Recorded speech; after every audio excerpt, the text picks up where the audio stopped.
Hello, and welcome to this episode of In Pursuit of Truth and Happiness, Episode 2, Part 2, Odysseus.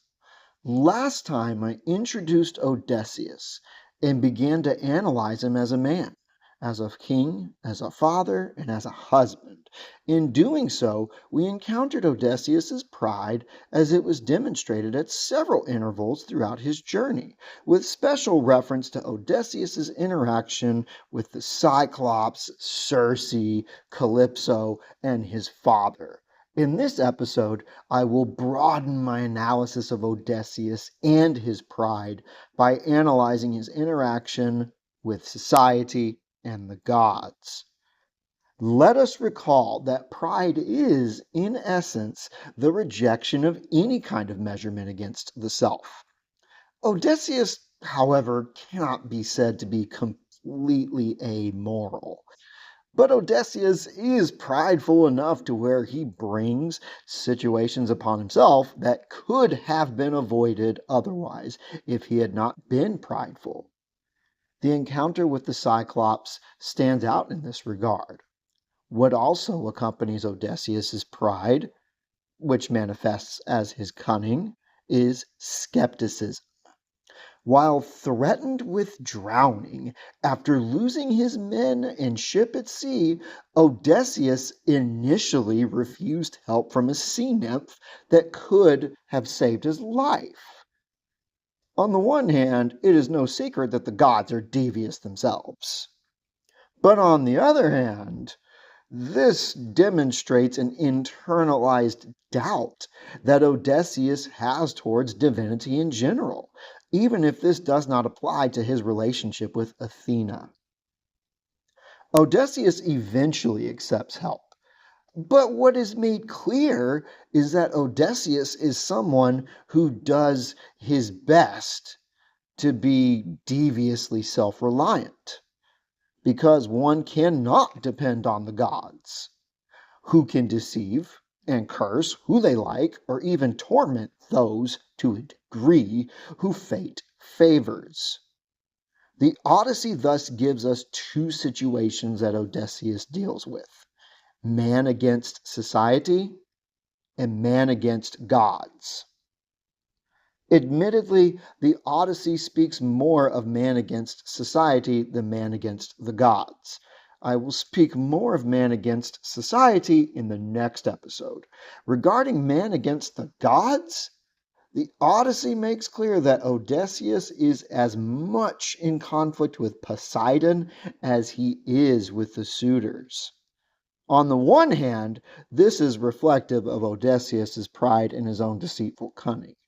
But how much of this deceitful cunning is reflective upon the arbitrary nature and pettiness of the gods remains to be answered. The Iliad makes a case for the gods being patrons of subjective truth. I covered this in my episode over the gods when I analyzed the Iliad. The Odyssey continues this theme, although in a much less pronounced fashion. However, I do not wish to digress too much onto this topic, so I am not beating a dead horse. I will only discuss how the gods of Homer impact the character of Odysseus. To understand Odysseus' relationship with the gods, we must understand that Odysseus is a man in isolation. He is a man isolated from his family and his kingdom by the gods. Odysseus is a man isolated by pride, which shows itself in his own devious cunning. This latter quality might sometimes be out of caution, but sometimes it may speak to a deeper moral failing on the part of Odysseus as a man. One could draw the conclusion that Odysseus is simply a flawed person, but this is not in dispute. How deeply flawed Odysseus is the issue at hand. Odysseus is a man that does not seem to place limits on himself. In this way, Odysseus has a lot in common with Achilles. Odysseus may have more morals than Achilles, but unlike Hector, Odysseus can leave his family to go off to war And while Hector does the same, Hector does so in defense of his family and city. Odysseus is not, in principle, going off to war for the same reason as Hector did. Achilles does not set limits on himself as a warrior, and Odysseus also does not, as well as when it comes to his cunning. We now return to the question I opened up with. Is Odysseus truly a hero? That Odysseus does heroic deeds, deeds that defy limitations of human nature, is beyond question. To be a, quote, hero, however, requires more than defying limitations, but an accompanying impeccable character. It must also be said that Odysseus is in no way the villain. The suitors and Poseidon fit the bill of villain more than Odysseus does. Anti-hero also does not seem quite right either. Perhaps Odysseus is too complex of a character to truly categorize. Or perhaps Dante was on the right path to place Odysseus in hell due to Odysseus being human reason, seeking truth without limits, allegorically speaking.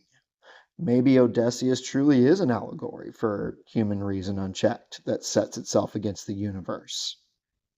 A universe, mind you, that is against Odysseus. A universe represented allegorically by Poseidon, who cannot kill Odysseus for how Odysseus blinded his son the Cyclops, but can certainly torment Odysseus every step of the way without thought to collateral damage, including Odysseus's men. And this includes other gods that Odysseus clashed with. But with restricting ourselves to Poseidon, we're going to see that clashes with Poseidon is only part of the Odyssey. When Odysseus makes it home after 20 years, his problems are only half solved. What remains left to do is to clear out the suitors trying to usurp his place. The clash between Odysseus and society begins as soon as Odysseus makes it home, which will be the topic of my next episode, which will also conclude my analysis of the Odyssey in Homer's two great works. Thank you for listening to this episode of In Pursuit of Truth and Happiness.